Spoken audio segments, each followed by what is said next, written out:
Yo, what is up, guys? This is B Bricks and Brickdo here, and today I thought I'd do a video on the Lego Group annual report for 2020. There's some pretty interesting insights in here, and I think some good discussions to talk about. So without further ado, let's go ahead and get into it. So I went ahead and just decided to basically record my screen and sort of go through some things. I highlighted a couple of things that I thought were interesting, and hopefully you guys maybe give you my opinion on it, and also see what you guys think of some of this information.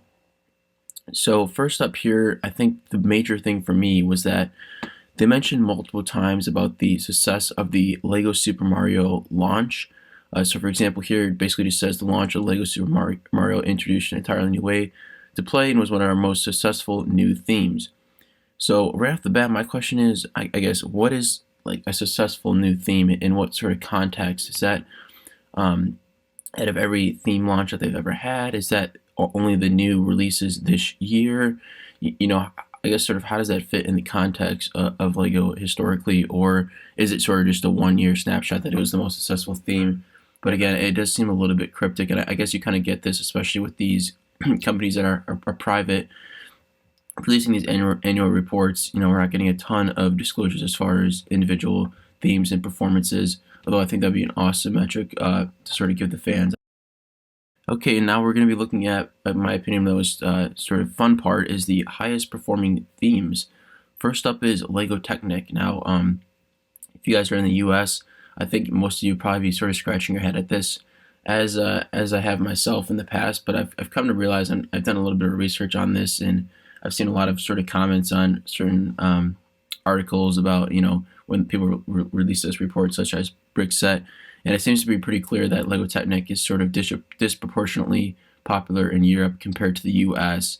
And so you got to remember there's a lot of other countries that Lego is operating in. So that's sort of why maybe we see something like Lego Technic on the highest performing themes and not something like Lego Minecraft, which in the US I feel like is very popular. Next up, Lego Star Wars. No big surprise here. I think that sort of has a big US, European reach, and definitely, their biggest IP, I would say for sure. Third is Lego City. I think, I don't know, Lego City, it's hard for me to sort of grasp that because it just doesn't really excite me. But obviously, when you think about sort of just the average person walking into, Target, Walmart, Lego store, whatever it might be, that's probably what they're going to be gravitated towards, especially for like gifts and stuff like that. So I'm not like super surprised there. Lego Classic in fourth. And I guess there is a fair amount of people, again, sort of walking in and buying a bucket of bucks or whatnot. Sorry, a bucket of bricks or whatnot. And so I think that does make sense as well. Although, I think for people watching this video and collectors, might scratch their heads a little bit at that. But again, I think that makes sense. And then fifth, we have Lego Friends. And this is no order, by the way. This is not like a, first to last. This is just sort of the top five. So Lego Friends, I think they make really good creative sets, and I think maybe for that reason they've done pretty well. But again, I think just the marketing behind this sort of theme has been really good, and yeah, I'm not surprised that it's doing well. And I think this has showed up in past reports as well, especially last year's, if I remember correctly. So not a huge surprise. Then again, not a huge surprise here, but we see the performance growth in Lego. I think with the pandemic this past year, a lot of sort of indoor collectibles, indoor toys and games, so like that, saw a real big spike. And so we see revenue growth 13%, profit growth 19%, which is very impressive. And so yeah, just a great year for Lego, it looks like. Then we scroll down a little bit here. Again, we see the Mario thing, one of the most successful product launches. Okay, now it's saying product launches and not themes. It's sort of product launches makes me feel like it's just this year, right? If you think of like products, it could be like the Lego Mosaics and Lego Mario, but themes makes me feel like, okay, there must be some comparability to past years because there's not a whole lot of new themes coming out, in just one year, but maybe it was, compared to Monkey Kid or something. I'm not really sure.